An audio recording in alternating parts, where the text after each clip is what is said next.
महाराष्ट्राचा। नमस्कार, मी सुद्धा संध्या लाईव्ह मध्ये आपल्या सगळ्यांचं स्वागत। दौंड तालुक्यातील अंबिका कला केंद्रामध्ये सोमवारी रात्री सुमारे 10:30 ते 11 वाजण्याच्या सुमारास गोळीबार झाल्याची खळबळजनक घटना समोर आली आहे। या घटनेनंतर पोलिसांनी तातडीने कारवाई करत 3 जणांना ताब्यात घेतले असून यवत पोलीस ठाण्यात कला केंद्र व्यवस्थापकाच्या तक्रारीवरून गुन्हा दाखल करण्यात आलाय। सुदैवाने या गोळीबारात कोणतीही जीवितहानी किंवा जखमी झाल्याची माहिती नाही। विशेष म्हणजे या प्रकरणात बाळासाहेब मांडेकर यांचे नाव समोर येत आहे, जे भोर वेल्हा मतदारसंघाचे राष्ट्रवादी काँग्रेस अजित पवार गट आमदार शंकर मांडेकर यांचे सख्खे भाऊ असल्याचे उघड झाले। या प्रकरणावर प्रतिक्रिया देताना आमदार शंकर मांडेकर यांनी स्पष्ट शब्दात सांगितले की कायद्याच्या चौकटीत राहून चौकशी झाली पाहिजे, कोणतीही गैरकृत्य सहन केली जाणार नाहीत। संबंधित व्यक्ती कोणीही असो, पोलिसांनी योग्य ती कारवाई केली पाहिजे।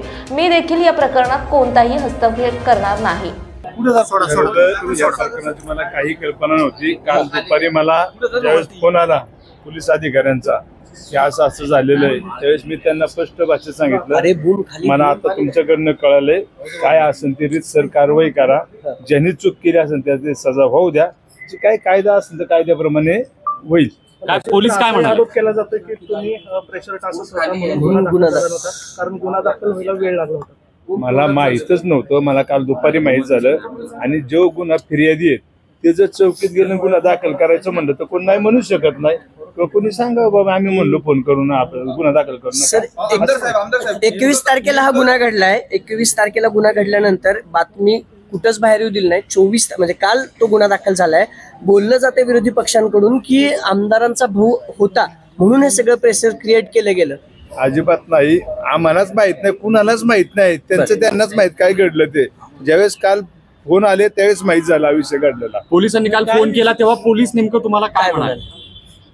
मला निरोप असा आला, तुमच्या बंधूंच्या विरोधात आणि त्यांच्या मित्रांच्या विरोधात गुन्हा दाखल झालेला आहे, एवढंच मला सांगितलं। दादांशी काय बोलणं झालं का तुमच्या? नाही, ह्या विषयावर। बंदूक कसं काय आली सर त्यांच्याकडे? बंदूक कसं काय आली त्यांच्याकडे? काय हजर झाले की नाही, आम्ही हजर म्हणून सांगितलं। मला ज्यावेळेस कळलं मी स्पष्ट भाषेत सांगितलं की तुम्ही जायचं चौकीत जाऊ, जे कोण आपले अधिकारी असेल त्यांच्याकडे जाऊन हजर व्हा। तुम्ही माहिती घेतली का तुमच्या मतदारसंघात काय नेमकी घटना घडली, कधी घडली? माझ्या मतदारसंघात घटनेबद्दल माहिती घेतली का? नाही, एक सांगतो, मला ज्यावेळेस कळलं मी स्पष्ट भाषेत सांगितलं। मला माझे एक पत्रकार आहे काल सोनवणे म्हणून आमचे पुढारीचे, त्यांनी फोन केला, भाऊ असं असं घडलंय, तुमचं काय म्हणणे? मी स्पष्ट भाषेत सांगितले, तू बिनधास्त सांग, माझं स्पष्ट सांगले, चुकीचं काम कोणी केलं असेल तर मी त्यात कधीच हस्तक्षेप करणार नाही। मग तो माझा भाऊ असू द्या, माझा मित्र असो किंवा कोणी असो, कारण माझा इतिहास आहे, अख्ख्या तालुक्याला माहिती आहे। मी चुकीचं काम माझ्या घरच्यांनी केलं तरी कुणाला सोडत नाही, मग तो कोणी असू द्या। बंदुकीचा परवाना आहे का त्यांच्याकडे? बंदुकीचा परवाना का? त्याच्याकडे बंदुकीचा परवाना नाहीये आणि त्याच्याकडे बंदूक नव्हती। ज्याची बंदूक आहे तो मान्य करीन ना की बाबा कोणी बंदूक कोणाची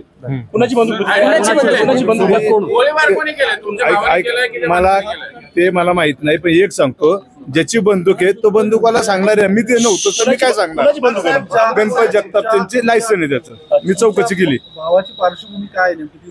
माझा ऐका, माझा बारका भाऊ आहे, तो ऍक्च्युली समाजकार्य करतो किंवा शेती माझी बघतो आणि वारकरी सम्राट फिरत असतो।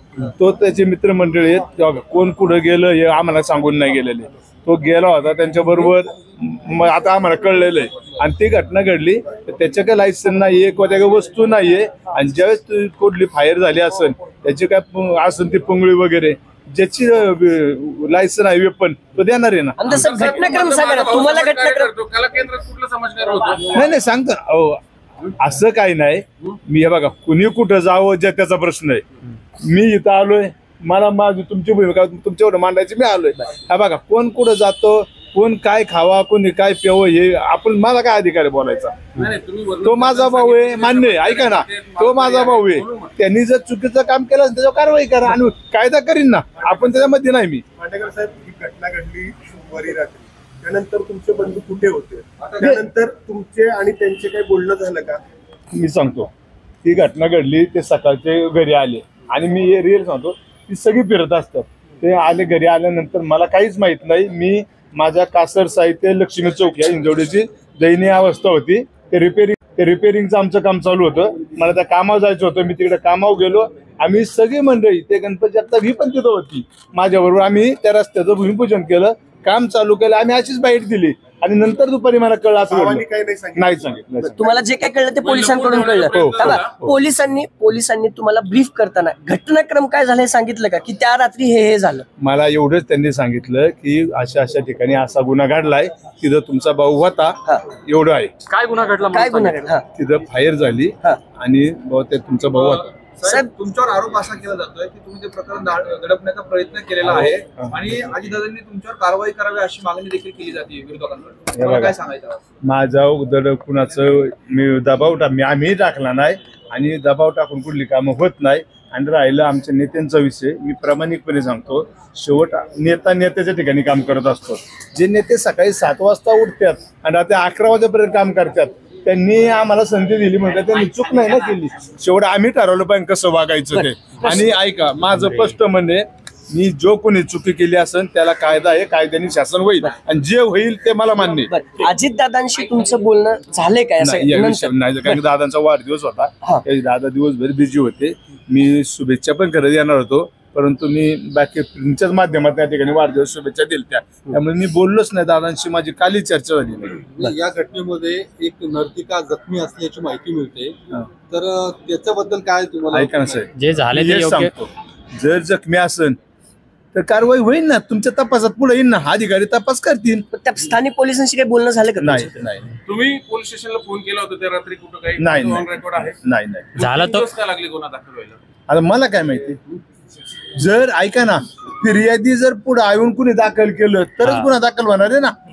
तुम्ही स्वतः तर प्रिंट मीडिया जाऊ शकत नाही, सीआय पण जाऊ शकत नाही. आमदार साहेब झाले तिथे गेले होते, त्यांनी त्या नर्तिकांचे नाव पण रेकॉर्ड केले की इथं काही घडलं नाही, प्रकरण साहेब. मग तो त्यांचा विषय, तपास कार्य त्यांचं, प्रश्न तुमच्याकडे तो त्यांचं तपास कार्य आहे, त्यांचं त्यांना माहिती, मला याबद्दल काही माहिती नाही. जी घटना घडली आहे नाही, रात्री मी काय सांगितलं, मी चुकीच्या कामात कधी जात नाही. भाऊ गेला, मी त्या शब्दाने बोललो ना. मी एकच सांगितलं, पोलिसांनी मला परवत आल्यावर काय असेल तरी सर कारवाई करा, तो माझा भाऊ असेल आता कोणी असेल, मी शब्दाने त्यात बोलणार नाही. ओके, ठीक आहे. ज्यावेळेस मॅनेजरला ताब्यात घेण्यात आलं त्यावेळेस त्यांनी असं सांगितलं की आम्ही घाबरत होतो तक्रार देण्यासाठी, म्हणून आम्ही पुढे आलो नाही. त्यांच्यावर काही दबाव होता का?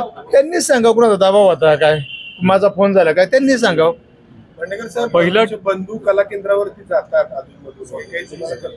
नाही, मला नाही, तालुक्यात कुणालाच नाही. जे ऐकलंय ना, आम्हाला सगळ्यांना शॉक बसला. मी आत्ताही कीर्तनात होतो, मी 2.5 तास कीर्तनात बसलेलो आहे आणि मी काही ताज्या आणि महत्त्वपूर्ण बातम्या पाहण्यासाठी आजच आमच्या संध्या लाईव्ह न्यूज चॅनलला YouTubeवर सबस्क्राईब करा आणि बेल आयकॉन प्रेस करा.